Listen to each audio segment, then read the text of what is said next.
Il y a un instant, c'est le poids économique de la mafia qui est assez impressionnant. On regarde des chiffres. Hein. Les 4 mafias qu'on a évoquées tout à l'heure pèseraient 130 milliards d'euros.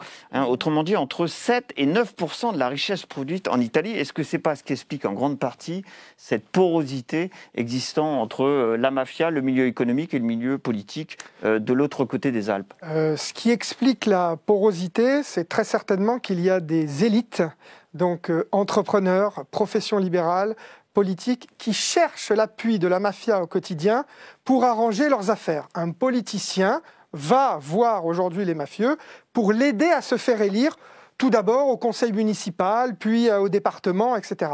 En échange, le politicien va lui donner des marchés publics à ce mafieux et à ses prête-noms. Ça va être pareil pour les banquiers qui vont refuser le crédit à un entrepreneur. Celui-ci va donc aller chercher de l'argent à un usurier qui est un mafieux. Et en échange, le banquier peut gagner plein de choses. Il peut gagner de la drogue, il peut gagner des femmes, il peut lui aussi décider d'aller en politique. Je crois beaucoup au concept de bourgeoisie mafieuse, c'est-à-dire un corps social fait d'élite qui fait une alliance objective avec la mafia. Ensuite, il y a une deuxième chose.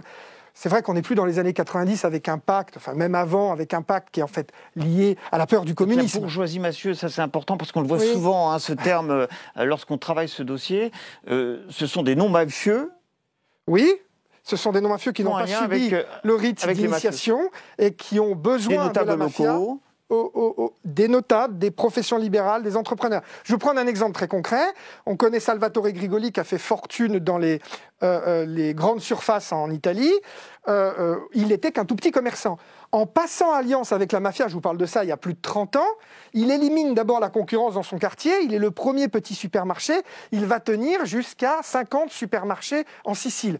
Tous, depuis, ont été confisqués. C'est ça qui fait la force de la mafia, cette réciprocité avec la sphère légale. Il y a une deuxième thèse, pour moi, qui est intéressante aujourd'hui, qui n'est plus la peur du communisme depuis 1945. De l'après-guerre, oui. C'est les opportunités économiques. C'est-à-dire qu'aujourd'hui, on sait très bien que la prohibition des drogues, la crise des migrants, la cybercriminalité sont autant de nouvelles opportunités pour que les mafias fassent de l'argent. Mais tout ça, c'est la sphère légale qui le produit. Là-dessus, il y a toute une réflexion à mener.